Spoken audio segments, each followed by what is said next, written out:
if we're going to help develop our operations, we can't just keep hiring guys at $12 an hour and then running them through and running them through and running them through. We're going to run out of people. So how do we develop a more consistent level of people? Let's offer them a growth pattern. Let's bring in and keep the good people. Let's try to open up a few full-time slots. Let's talk about their development above and beyond where they are if they want it.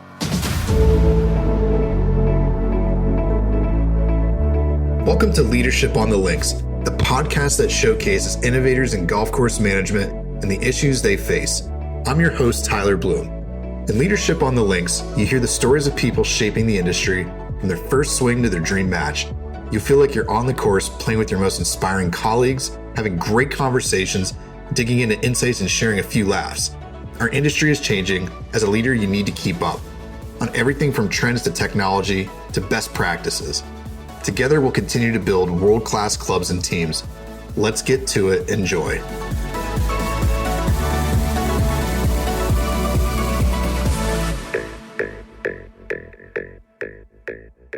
Well, I appreciate you jumping on with me today. For those that don't know, Pat Michener is the golf course superintendent at Bidermann Golf Club, just outside of Wilmington, Delaware. And Pat and I have known each other for a number of years. On the surface, I think probably you didn't know this, but I knew who Pat Michener was when I was a student at Penn State as a young buck. And then our paths kind of crossed over. We were at Bidermann Golf Club as an assistant superintendent. So I appreciate you joining with me and getting to share some good stories and some good laughs today. But yeah, Pat, why don't you give a brief background on yourself? Yeah, happy to be here.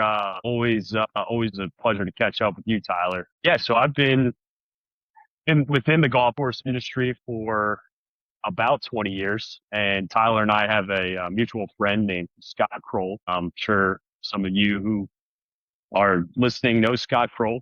Be careful about saying that. Scott Kroll is now in plastic injection molding, so that says everything about us. Scott's a great friend, but Tyler and I had shared Scott's mutual friendship there for a while, and we got to know each other a little bit better from there. So yeah, I mean, I've been in the industry for over 20 years now, dating back to some of the internships and different superintendents, but started full time out of Penn State University at Bidermann Golf Course as an AIT, and then worked up from there. Landed at Bidermann Golf Club for a couple of years, and then became the superintendent at Country Club of York out in York, Pennsylvania for six whole years out there.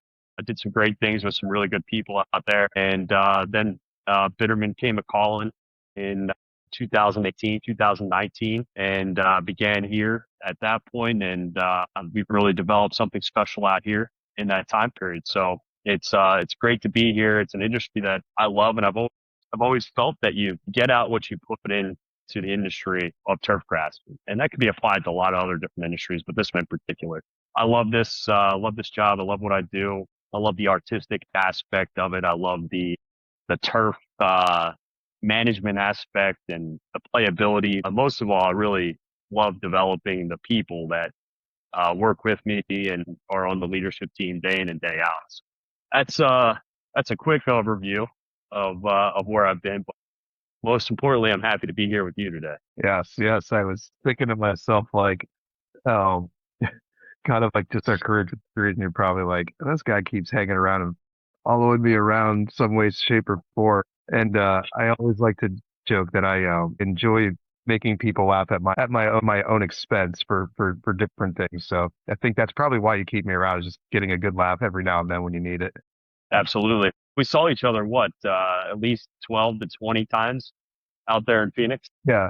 It's like, I felt like I was like your shadow. You're probably like, man, it's like a little dog that just tried to kick off.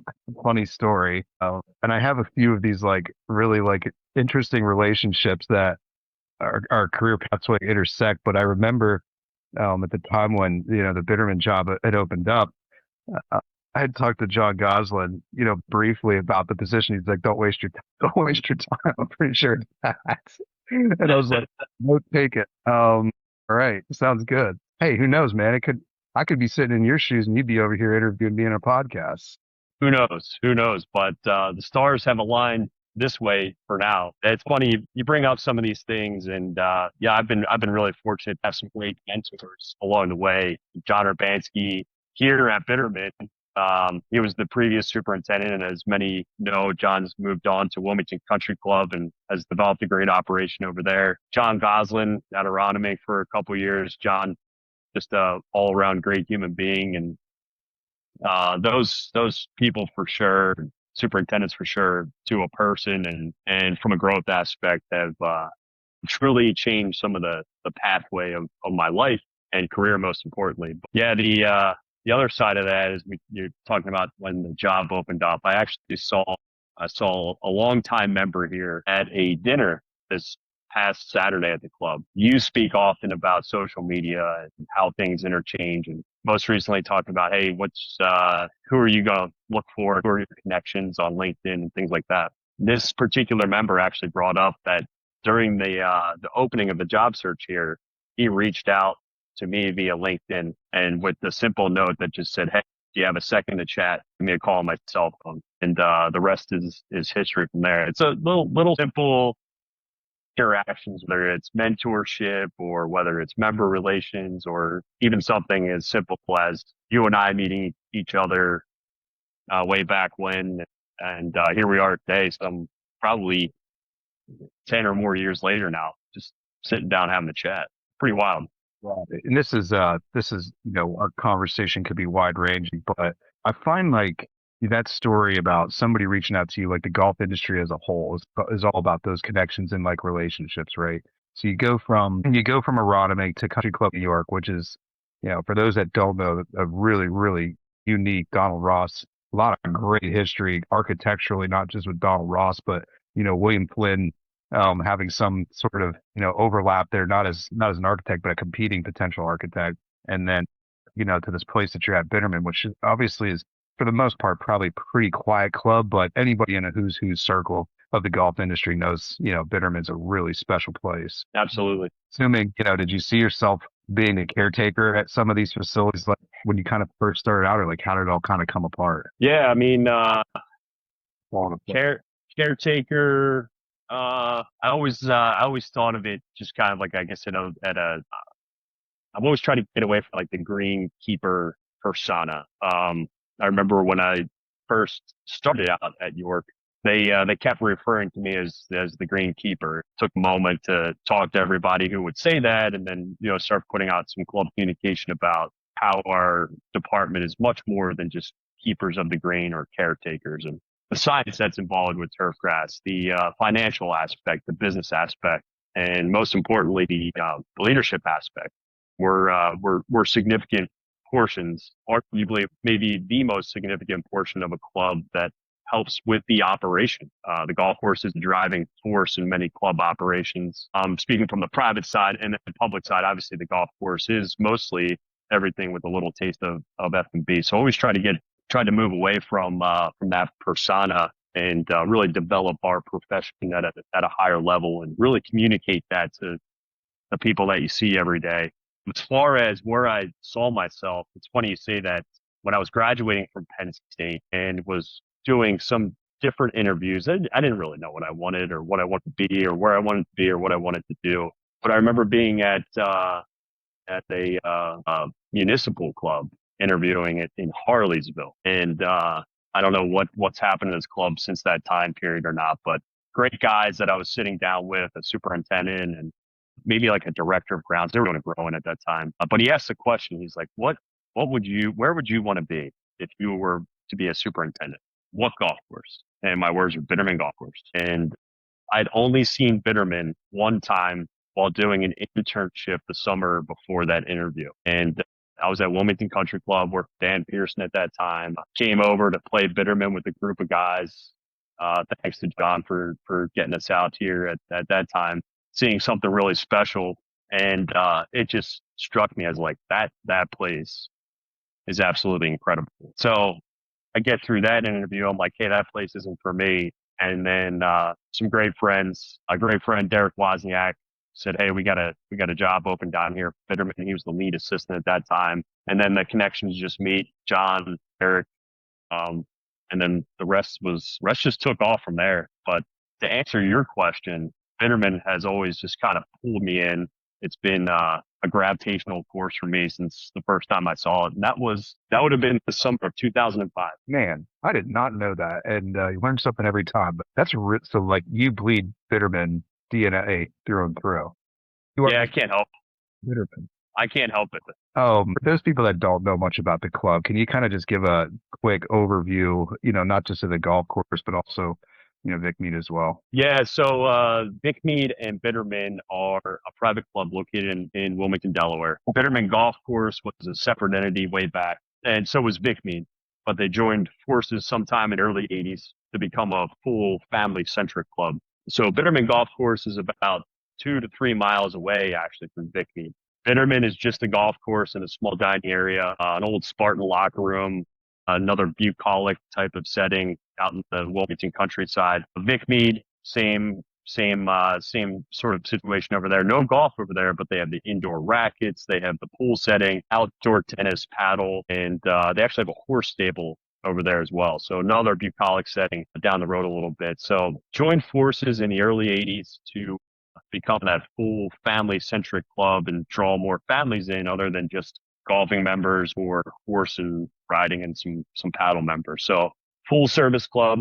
We operate as one unit, even though we are a little distance away. But we've got some great leadership here, both at the club management level, but also at the membership leadership level as well, on the board of governors that really keep focus on the things that matter most and really driving the point home of how do we continue to get better and better, and really focused on that versus things that have happened in the past or things that we wish we could do differently. And I attribute that a lot to our recent leadership. Something that, you interact with superintendents and club leaders every day. One thing that I know about you that's probably different, and you kind of even spoke about it, is like, I think the way you present yourself is much higher, is a higher standard for the than the average superintendent, and maybe even different for what a club leader, a GM, or a board member, club president probably interfaces with, and what they think of as a golf course superintendent. And I'm curious if that's just like a core value, if that's something like internally that's always driven you. I mean, you already touched on it, so I assume yes, but I feel like that's something that I've, recognized about how you handle your business is you bring a lot of executive presence to the table. Yeah, I don't know if it was something that I was like fully aware of for a while, but I've become more aware of it, and I'd say that I don't want to be the shining example of what all superintendents should be like, but I think every superintendent has it within them to bring that executive level presence. It's not something that happens overnight, and it's a working relationship, not only that you have with your club leadership, but even within your team in general as well. Just bringing a higher level of thought process and thinking to the table, and it really does resonate. And after a while, people start to pick up on it and say, "Wow, this is like it's a little different. We can approach this a different way." It builds confidence in your leadership abilities. It builds confidence in your business abilities. And we always talk about nowadays with the superintendent that turf management skills are all table stakes. You either have them or you don't. And if you're at that superintendent level, it's likely that you have them. So then what's the difference, or what's going to separate you from others? And granted, that's not always the driving force for me. I just tend to think that way. And how can I bring a little different presence to such an important aspect of the club industry? And is that something like, that you worked on? Like, where did you learn to like build upon maybe some of the foundations that you already had? Because I think we just did this study with Pat Jones, as you saw, about how superintendents can get themselves to the next level, whether it's at a next level club, whether it's a next level of leadership within their current role, whether it's promoting themselves into a higher level role within their facility. Like, is there anything that you'd say, hey, here's some strategies or some tip that I've kind of, taken action on? Wise, it's really just trying to be the foremost of your operation. I guess really the tip that I could give there would be to just be out ahead of a lot of the things that the club leaders or your general manager would ask of you. It's already prepared. It's ready to go. A spreadsheet about the budget. Oh yeah, I've been tracking that all along. I know exactly where I am operationally, capital wise, all those types of things that are, really a tribute to that executive level. Be as communicative as possible through good communication. I mean, all things are really possible. And I was not a great public speaker. I've never been a great public speaker. If you ask my wife, she would say I'm more introverted than extroverted. I like to classify myself as an introvert extrovert. So given the circumstance, I could be either. But I've really come to enjoy giving presentations and really talking about the expertise or the things that happen within our operation or what we're doing from a development perspective. Gives you a chance to showcase the things that you're doing, not only better yourself, but your operation and the people that work with you, and always thinking about what the next level of that could be. And I guess the last point of that would be, as a turf manager, you have to take educational points for continuing education for pesticide license and other certifications, things like that, nutrient management. But really just trying to expand into different thought processes of leadership classes or just different thinking to expand the mind a little bit. So I'd say those are probably the top points there. Yeah, really good stuff. Not to totally change change direction, because I've actually really enjoyed this. This was unique conversation. But one of the things I'm fortunate to see in my line of work now is just to kind of get to see the team dynamics at clubs all over the country, right? And fortunately enough, I guess I don't know why this happened, but Pat decided that maybe I could provide some value to his team. Again, I think it's probably more of just getting a good laugh every now and then of like this character that we're bringing in. Come on now. But that's just the added value I bring. But I'm very fortunate to kind of get to work side by side in a very, more professional leadership development, career development setup with the assistants at Bidermann. And there's not many places, all due respect to some great facilities that we get to work with. I'm not quite sure I have seen an operation where there is this cohesiveness within the management team. We're not talking Pat and his senior assistant. We're talking down through the AITs, spray technicians, irrigation technician type role that I think is really unique. And upset he's got to bottle this up, kind of put those special ingredients together and sell it. And the industry will be in a much better place. But I just kind of wanted to get your thoughts on, like, how the heck did this happen? Because I know it didn't happen by luck. It took like a lot of intention and thoughtfulness, but it's super unique. And I think you'd provide some pretty awesome perspective. Yeah. I appreciate you saying that. And bringing Tyler in was not just for laughs. It was really just another perspective on leadership. I feel like some of the guys just they get a little tiresome of hearing me preach or talk about leadership. Maybe not. I mean, it's worked till this point, but I feel like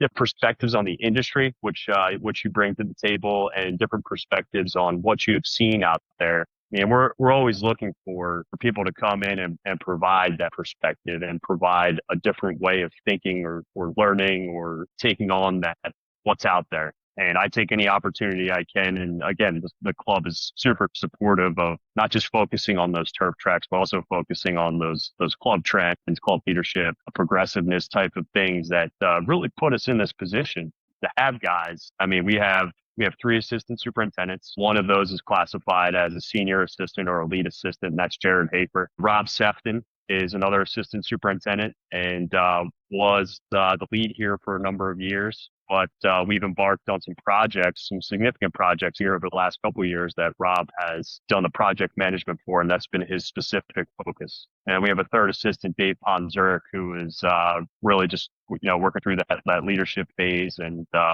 becomes that third assistant in the rotation there. Beyond that, we have 3 assistant superintendents in training.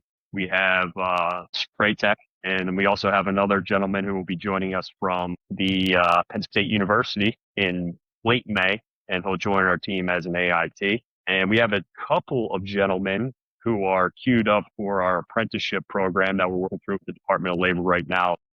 I mean, I'm fortunate. I'm blessed to be in that position, but it's definitely it was definitely circumstantial, and it is intentional to get to that point. A couple of years ago, we had this great leadership team lined up, and just building upon things that we were doing in the past. And I want to say this goes back to maybe 2021, 2022 era. And one of the gentlemen backed out of the assistant superintendent position in February for a job that was a little closer to home, but you couldn't fault anybody at that point as we were coming in the post-COVID era. Housing was crazy. And then we had a gentleman who left for a different job. And I got into a position where I was just down to one assistant and really didn't have developed stable of people below that to help backfill. We all know that job postings are almost fruitless at this point. Development and building within had really became my focus. And I've come hell or high water. That was just where we were going to go. We're going to build within. I don't want to become a victim of the job search mantra where you post and post and post and pray, I think is what I saw last, and really wanted to work on developing some people because we did have some shining stars at that point, to really try to work within. Do they have the degrees? No. Are they working towards degrees? Some of them are. Are they working towards certifications? Yes. Are they working towards pesticide and nutrient management certifications? Yes. So everybody's on a track of some kind. I told myself that just had to kind of break the mold of it doesn't matter if you have a 4 or 2 year degree. Turf to me has become a trade job. So I always compare it in these conversations to like an electrician or a plumber, HVAC specialist, that these are trade type of situations. Can we pay people like they are trades, like an electrician or an HVAC? Not quite yet. But we're certainly working towards that, which is really the crux of the development of the apprenticeship program for us, and try to help subsidize some of these things that we're doing through the help of the Department of Labor. So again, it was intentional, really just try to build things out. Is it a lot of work? Yeah. I mean, a lot of work is invested into the development of the people. We have some great meetings. We have some tough meetings. We have good conversations. We have some tough conversations. Is it always going in the right direction? I'd say 90% of the time. But as with any situation with people and growth, there's always 2 steps forward, maybe a step back. But the goal is to be moving forward as much as we possibly can and work towards some sort of development. The last thing I'll say here is that I have found that some people are comfortable being in that assistant spray tech or irrigation position. Comfortable is okay as long as you're working towards certifications. We all need irrigation technicians. We all need spray technicians. If we could all fill out our operations with these type of technical aspects, it allows us to be a little bit more comfortable in our positions, successful in our positions, and maybe we can then provide that bit of expertise that our club needs us to provide on a daily basis. So I try to think about it from that perspective, as that I am the executive of this operation, and we have a lot of really, really strong people who are skilled. All those people that I mentioned really have no less than 5 years of experience on the golf course, so they can pretty much do anything. Now it's up to them to say, yes, I'm going to take control of this career path. I want to focus on this career path, i.e. irrigation tech, and then work on certifications from there. And then we would then work on laying out a compensation plan for those types of certifications. You take all those, you drill into them a little bit further, you add in the leadership aspect, add in certifications. It's been a labor of love. As I mentioned earlier, I love to see the development in people. Everybody is really just a flower waiting to bloom is one thing I was told many years ago. Does everybody bloom? No, but many do if they're put in the right circumstance. And I just try to put people in the right positions to be successful. No pun intended. Oh, no pun intended. Yeah, exactly. Well, dude, I mean, I might have to use it for a testimonial on apprenticeship, because that to me is the way of the future. Not to disrespect university programs. They still fit a niche component of, filling positions. But man, that's just like music to my ears, because that's really what our company was founded on, was that apprenticeship type model. And, people it takes a while to recognize that. They've got to recognize that they've got to do things differently to build and develop to retain the team.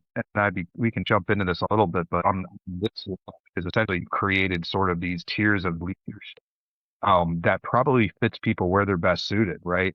I'm finding, and what we find in a lot of the assistant searches right now is people are they might need a second assistant, but that person's maturity, leadership component, experience levels don't really match to like what they really need, and they're putting people in the wrong box. Whereas I think like what you created, and it's similar to what we did at Sparrows Point when I was a superintendent, is you're kind of meeting people where they're at, and you're providing them like a pathway for like the next level with it being a digestible like learning pathway that's kind of all like it's all things that need to be done, but in a digestible way for them to grow and develop and not be stifled from like being in a position they're really not prepared for. I'd be curious. I mean, I know Jared and I probably talked about apprenticeship probably right around this time. I think either last year, I think it was last year, the year before. And I remember kind of just saying like, look, I want to help you guys, but you're better off to just do this on yourself right now just because of where our business was. So like, dude, it's music to my ears to hear like you guys actually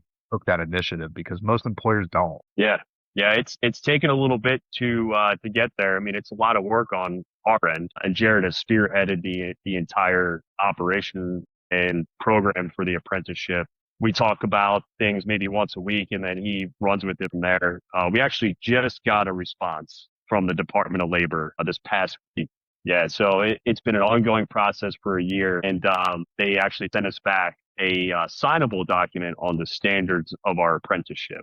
Wow. And yeah, now the next step for us is we've reviewed what they have sent us. But we have to go back and review with them because there's some things that we want to make sure are included on there that we did include, find their way to that standards of the apprenticeship, because we know that it's going to be a model of some kind, and we want to make sure it's right. Yeah. So we will have an off script conversation about this because the timing of this is really interesting where we're heading on some projects. But in essence, though, there's like a case point example of like how do you level up your leaders? You're giving this to an assistant to do this. He's learning how to actually fundamentally build a team and build a management team that wherever he goes, that model of apprenticeship will work, regardless if he's a superintendent, he's a business owner, whatever whatever it is, like that model works. So like you created leadership development internally, for your people. Like, why do you think, two questions.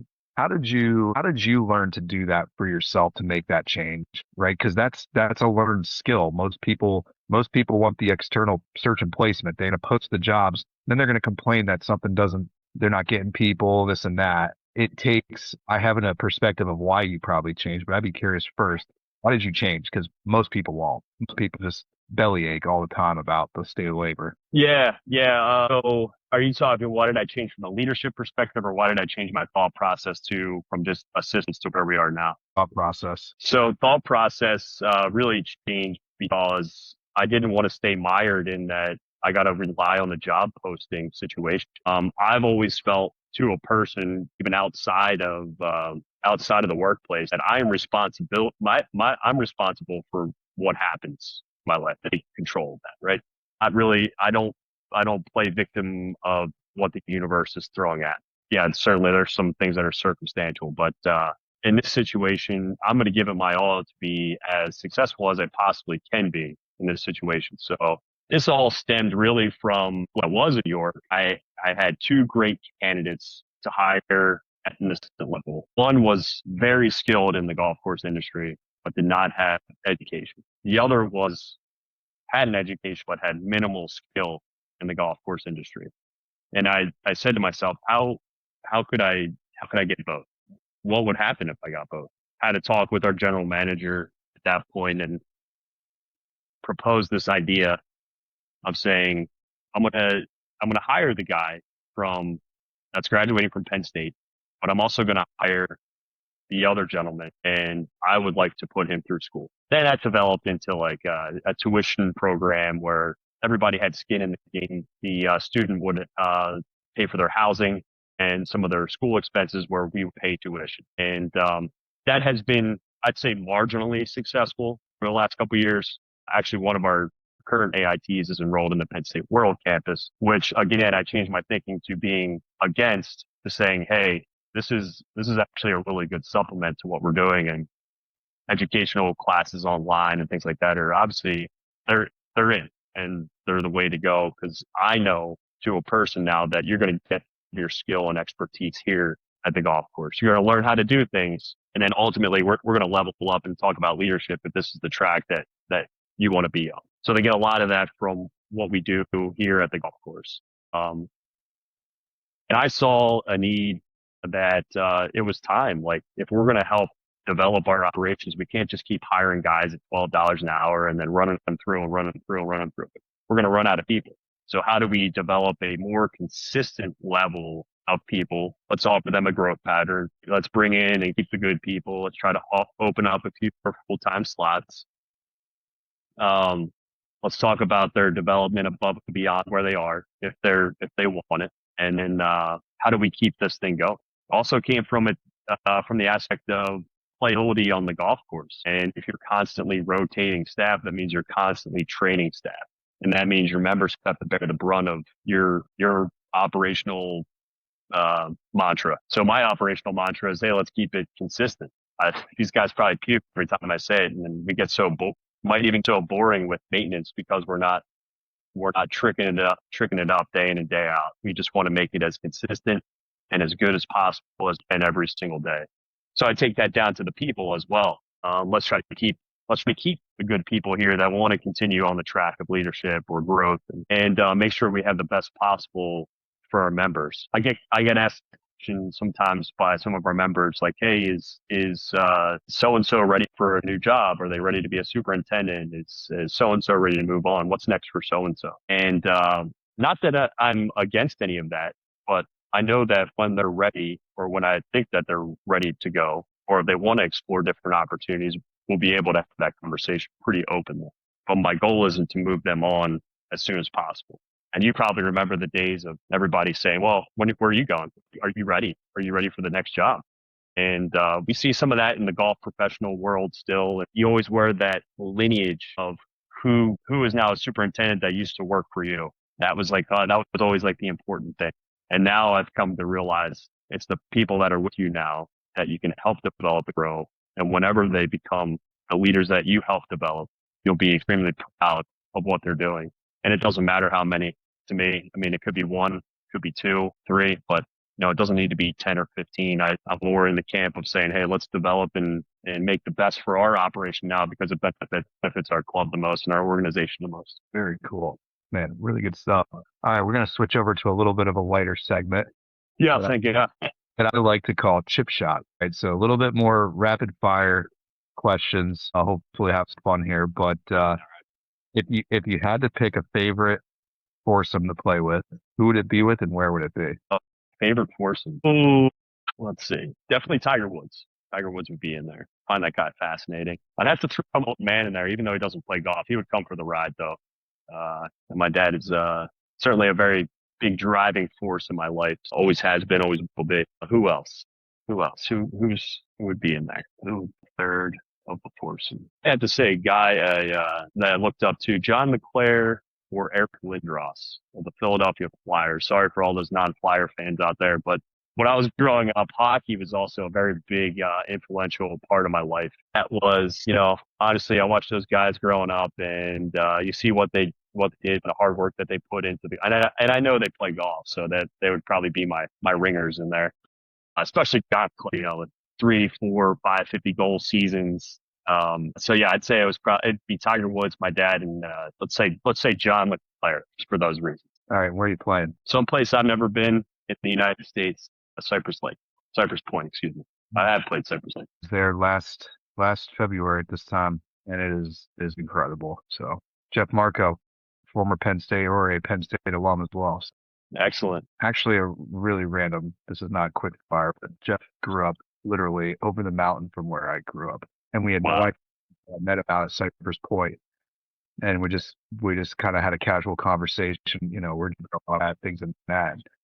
This random place in Northeast Pennsylvania. I said, where? And he's like, about 30 minutes from Scranton Wilkes-Barre. I'm like, try me. And he said, Cunningham. I said, oh my gosh, I grew up in Nescapac, one of these small little rural towns in Pennsylvania. And it's just like, wow, the world gets smaller and smaller by the day. especially within the industry that we're in. Sure. Yeah. All right. So you're a Penn Stater. What was your favorite restaurant, favorite social place when you're at school? For all Mm, Penn Staters out there that probably will be listening in. yeah. Favorite restaurant. Geez, when the parents visited town, we always went downtown to either the Allen Street Grill or what was the other one down there? The other fancy place. Tavern. Yeah, the tavern. Man, I love when my dad would come into town because I knew I was going to eat well. Or mom and dad came into town and got to breakfast at the was the Waffle House. Yeah, You take them to like, are you hungry or come on? Like you're always I wanted to eat well. I wanted to eat well. Favorite favorite social place when I was in school was the Lion's Den. That was the place to go. The gingerbread man was around. I should say the Shandy Gaff and the Lion's Den were probably close. I mean, I call them 1A, 1B. okay. All right. So if this is going to be an interesting one for you. So what's John Goslin's best in the bag? It's got to be his putter because he puts left-handed, and I'm a lefty when I play golf, so I always had a lot of respect for him putting left-handed. His other club's right-handed. If this is because you're a dad just like myself, and so what's on the TV these days? Like what are we watching? You know, first in the morning, and then what do you see in it before they go to bed? Yeah, great question. I try to tune it out sometimes. I have a 3-year-old boy who is very into farm animals, and so Old MacDonald on YouTube is like on all the time. He calls them compilations. It's a big word for a 3-year-old, but I said it once and he just kind of stuck with them. So he's watching a lot of Old MacDonald. Our 6.5-year-old, he watches a lot of what it's called Karate Sheep on Netflix. Little cartoon of some kind. They don't talk. They just do a lot of crazy stuff. So that's what's playing a lot. Our 6.5-year-old's really into playing sports and doing a lot of different things. So most often we are playing football in the basement until bedtime. So between Karate Sheep and football, we stay pretty busy. Favorite golf course architect? It's a loaded question. How could you answer?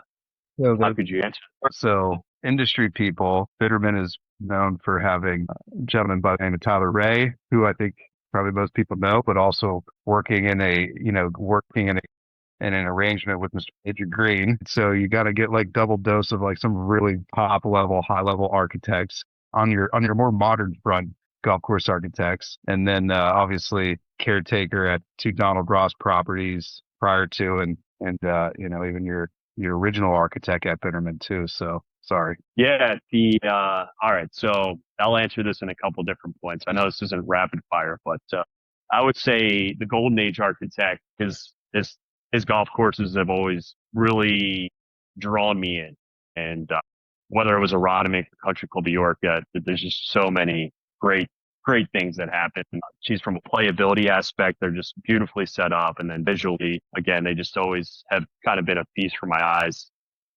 Wilson is the architect of record here at Bidermann, and love his work. That course, when we were talking about Cypress Lake was a course that we visited down in December, and it was another Dick Wilson golf course. The similarities are striking, and you can see a lot of the William Flynn, I believe, shows through in Dick Wilson. So as far as renovation architects go, so Tyler Ray is a wonderful member here at Bidermann, and Tyler comes here to play golf and enjoy himself.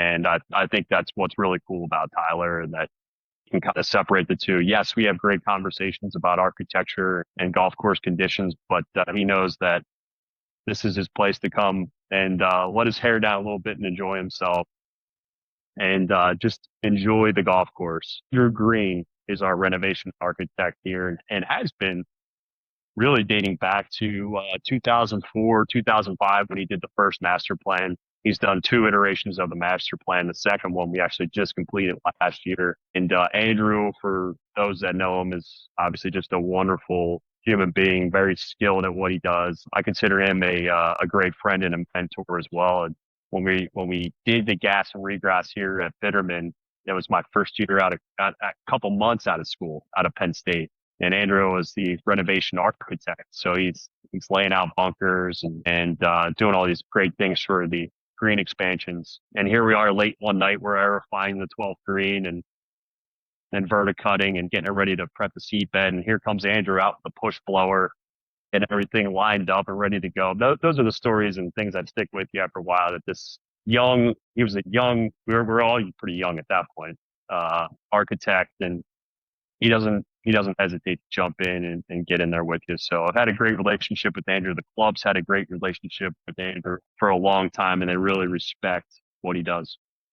I will give you any sort of parting shots. I appreciate you coming on here. We covered maybe a little bit different territory than what I suspected, but really, really thoughtful, great conversation. Any parting shots from yourself? Where can people find you? They want to check in what's going on at Bidermann, if they can. Yeah. Good luck finding me. No, so I've got a LinkedIn profile. Probably use a little updating. Again, I go back to that story about becoming the superintendent here. It was really via LinkedIn, and I was reminded of that on Saturday, so it was appropriate for this conversation. Email, probably the best way to get a hold of me at this point, in this juncture. I mean, we're rocking and rolling with an irrigation and replacement project right now, coming off the heels of a golf course renovation. Email pmichener@vicmead.com. Yeah, it's probably the best way to get a hold of me. But this has been it's been really good. A lot of good, thoughtful conversation here today. I appreciate you having me on. It's usually not a word that you use when talking with Tyler Bloom. I got to see in a different light at the GCSA conference with your talk with Scott Bordner from the Union League, and you guys had a lot of really good perspective on the industry, and I really liked how you set it up with the knowledge from yourself, and then Scott applying some of that practical knowledge. So that was pretty good. You earned a lot of respect in my book. Don't shortchange yourself, Judge. You're a tremendous slouch. 1 second. Dude, thanks so much. Hopefully you had a good time on this. Yeah, this is great, man. Really good. Really good. I was a lot of good conversation. Hopefully it helps change at least one person's perspective. It's going to be interesting, right? So like, I mean, again, like every conversation I've had has like organically come into its own, and everyone's different.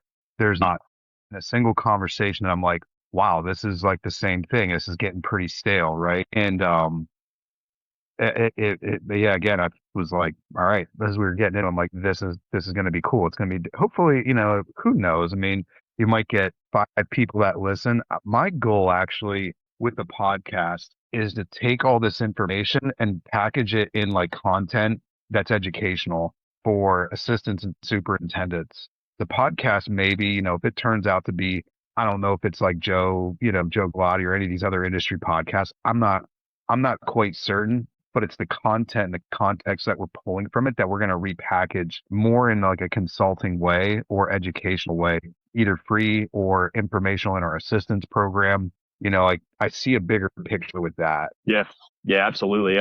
Might be a good building piece for the online training course that you have, and they anybody who's involved in that can get a different perspective from your podcast and educational materials. Yeah, this is really good. So, I got your information. You sent me over for the goal sheet, so I've kind of been like wrapping my head around that a little bit, putting some like contact point for next week. But like I said, I think what we'll do is I'll bring my laptop so I can share, and then we can map out like the PI, just kind of similar to what we did last time, and then kind of work goals and like immediate, like, here's how you guys can improve team communication. I had a very, Phoenix was it was really thoughtful for me with our team, because something that I've realized, and it's just happened this way. I think I've been pretty thoughtful of how I brought people in. But one of the things that our team actually said to me this week that was really like made me feel really good, that translates to this, is like,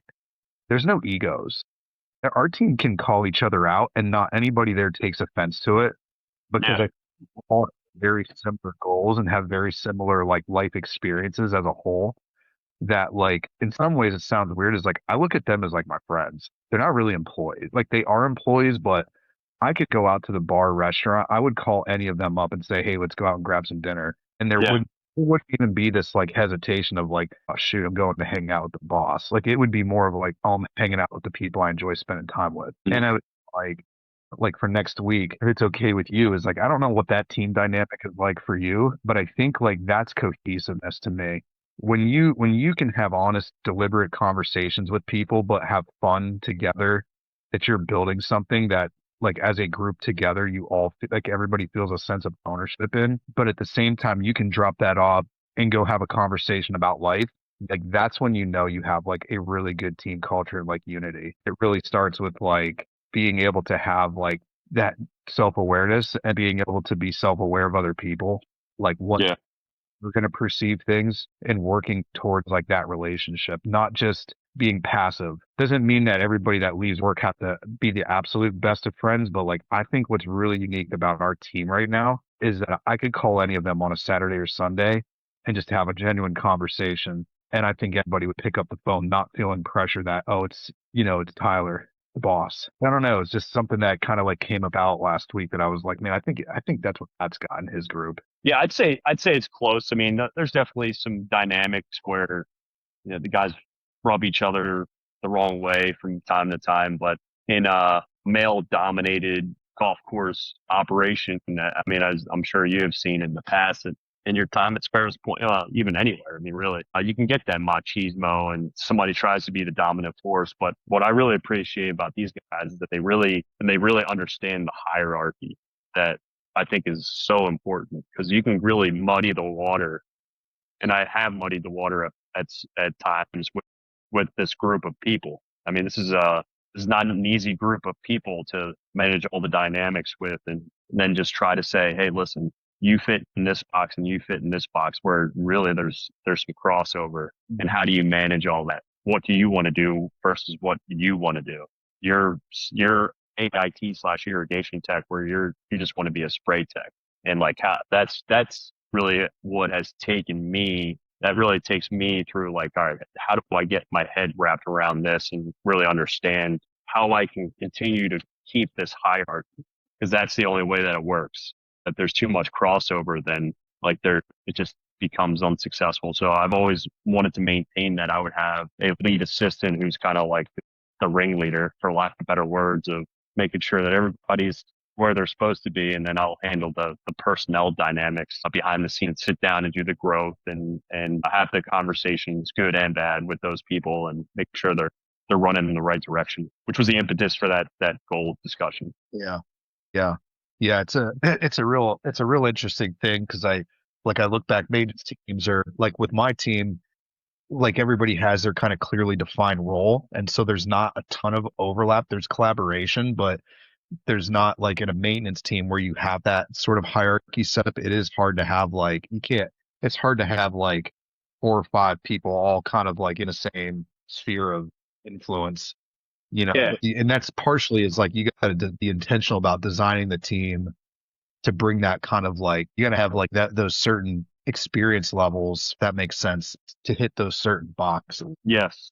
And then there's some people who are going to be training other people who feel like they should be in a different position than the other people. So you really just have to, you have to keep the lines of communication open. Like, hey, you had this opportunity, but you clearly stated that you didn't want to take it and you preferred to take a step back, but you're still going to have to help train these other people. So it's a lot of like, really clear, open communication. And I don't hide anything with anybody, no matter what.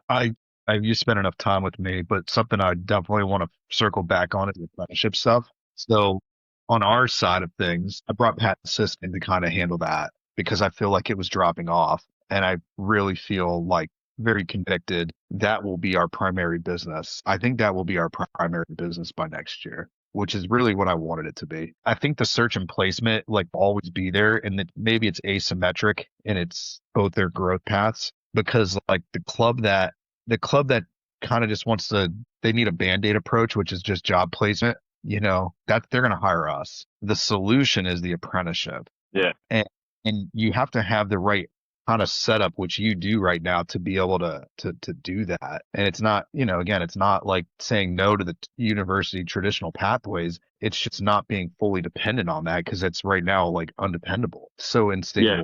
That pipeline. But I'm really interested because like we are at the position, it's so funny, like Pat's helped move the needle that our programs can be federally approved across the country. So we could go into any state and say, we've got Bidermann Golf Club as an employer partner, all the documentation's done.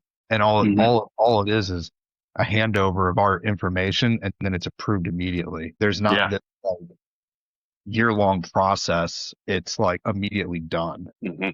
And I feel like there's kind of like two levels of service in this. It's the upfront administration to get that set up. In some instances, it might actually be the recruiting of apprentices, which I think we're very well positioned to do because we've hired people that are apprentices and know what the difference is between apprentice versus a job seeker versus just a generic job seeker versus like what's an AIT.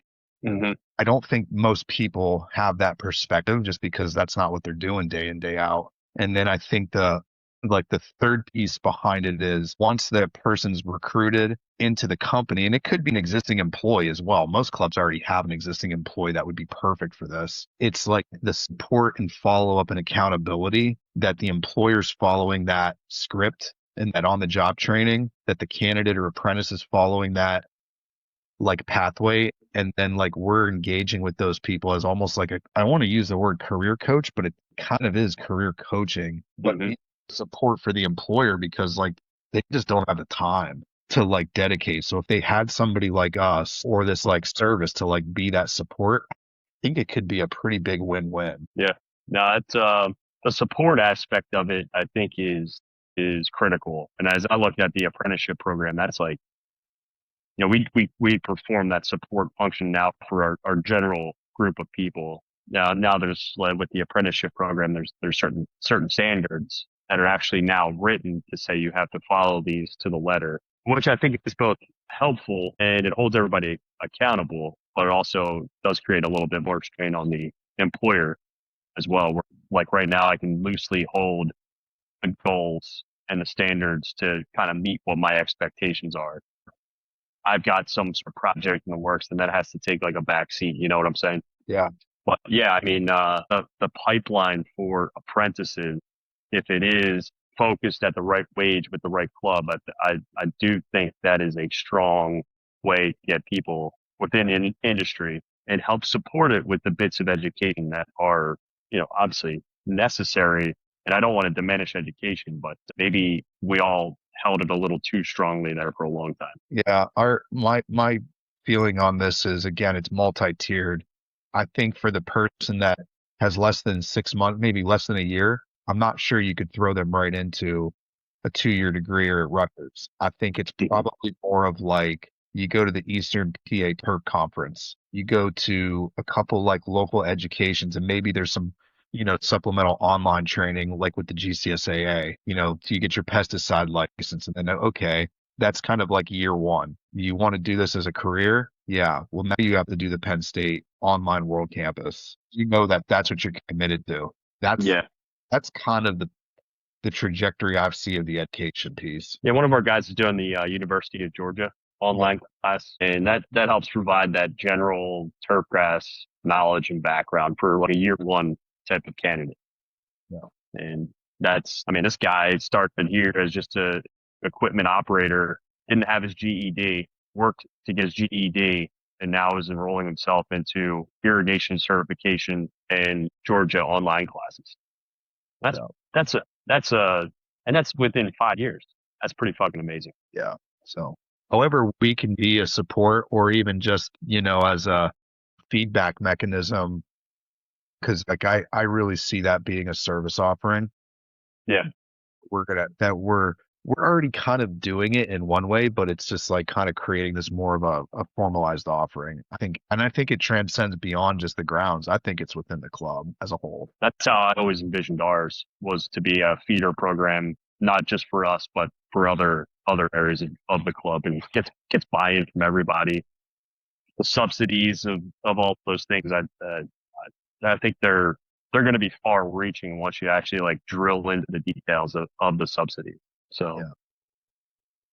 It's a win-win. Well, I will see you next week. Anything for me? No, not at this time. I'm looking forward to it. Definitely want to keep the conversation informative, but also lighthearted next week. Don't be shy about breaking everybody's balls. I mean, you've seen a couple times virtually, and now you get to see him in person. I know everybody's looking forward to it. Yeah, well, I'm looking forward to it too. Should be fun.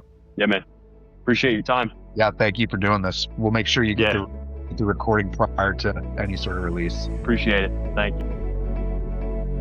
Thanks for tuning in to this episode of Leadership on the Links. For more leadership insights and industry expertise, connect with us at bloomgolfpartners.com or follow us on social media sites LinkedIn and Instagram. If you enjoyed this episode of Leadership on the Links, we'd be thrilled if you'd leave a review or share it with someone who you know would get some value. Don't forget to subscribe on Apple Podcasts or Spotify to stay updated. Thanks for joining us today.